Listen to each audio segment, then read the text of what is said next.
পবিত্র জুম্মার দিনেও মানুষ মানুষকে এইভাবে ঠকাতে পারে। রাত দিন 24 ঘন্টা অক্লান্ত পরিশ্রম করে সংসারটাকে আগলে রাখতে প্রত্যেকটা নারী চাই। আসসালামু আলাইকুম, সবাই কেমন আছেন? এই যুগে যাকে বিশ্বাস করবেন তার কাছ থেকেই ঠকে যাবেন। জুম্মার দিন, পবিত্র দিন, এই দিনেও মানুষ মানুষকে এইভাবে ঠকায়। প্রতি মাসে নির্দিষ্ট একটা পরিমাণে খাসির মাংস কেনা হয়, এই মাসেও তার ব্যতিক্রম হয়নি। তবে এই মাসে যার কাছ থেকে রেগুলার কেনা হয় তার কাছ থেকে আর কেনা হয়নি, কারণ রাইসার বাবা যেতে যেতে মাংসটা শেষ হয়ে গিয়েছিল। তবে নতুন এক মাংস বিক্রেতার কাছ থেকে কেনা হয়েছে। আর মাংসে এত পরিমাণ পানি ছিল যে নিয়ে আসার একটু পরে পানি বের হওয়া শুরু হয়।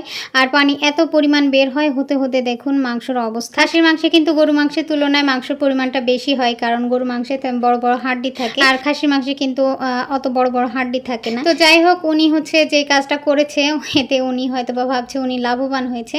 আসলে কিন্তু উনি অতটা লাভবানও হয়নি, কয় টাকায় বা এদিক ওদিক করতে পেরেছে। তবে উনি যদি বিশ্বস্ততার সাথে আমাকে মাংসটা দিত, তাহলে কিন্তু ওনার কাছ থেকে রেগুলার মাংস কেনা হতো, এতে কিন্তু উনি লাভবান হতো। সৎ কাজের ফল সবসময় মিষ্টি হয়ে থাকে, অসৎ কাজের ফল কিন্তু কখনোই মিষ্টি হয় না। তবে যারা অসৎ কাজ করে বেড়ায় তাদের কিন্তু বোঝানো সম্ভব না।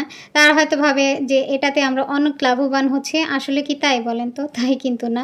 আল্লাহ তাআলা কিন্তু বলেই দিয়েছেন তোমরা সৎ কাজ করো, সৎ কাজের ফল পাবে। তো আমার কাছে যদি মাংসটা আজকে ঠিকঠাক দিত, তাহলে কিন্তু যাই হোক, বক বক করতে করতে কিন্তু অনেক কিছুই রান্না বসিয়ে দিয়েছি।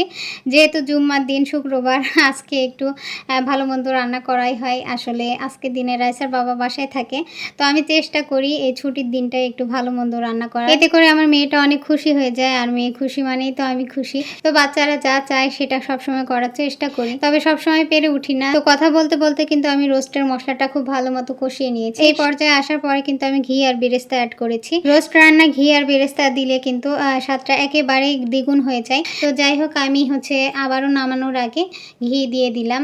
আর এখানে ঘি অথবা বেরেস্তা দুইটাই দিতে পারে। বেরেস্তা ছিল না, তাই ঘি দিয়ে দিলাম। আর দেখা যায় বেরেস্তা বানালে আমার মেয়ে অর্ধেক খেয়ে ফেলে, ও বেরেস্তা খুবই পছন্দ করে। তো যাই হোক, রান্না বান্না শেষে এখন খাওয়া দাওয়া করতে চলে আসে। তো এই তো আজকের মেনুতে ছিল রোস্ট, ইলিশ মাছের ঝাল আচারি, আর ইলিশ মাছের মাথা দিয়ে আলু আর বেগুন ঘন্ট, তারপরে ছিল খাসির মাংস ভুনা।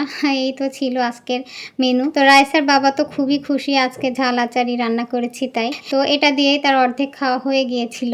তারপরও আমি বারবার বলছিলাম যে সব ভাত খেয়ে না, একটু সব তরকারি অল্প অল্প করে নিয়ে তারপরে খাও। তো সবসময় রান্না বান্না করে এসে রাইসার বাবাকে আগে বেড়ে দেয় এভাবে। তো সে যখন তৃপ্তি নিয়ে খায় অনেক ভালো লাগে, মনে হয় রান্নাটা সার্থক হয়েছে। তো যাই হোক, সবাই ভালো থাকবেন, সুস্থ থাকবেন। আসসালামু আলাইকুম।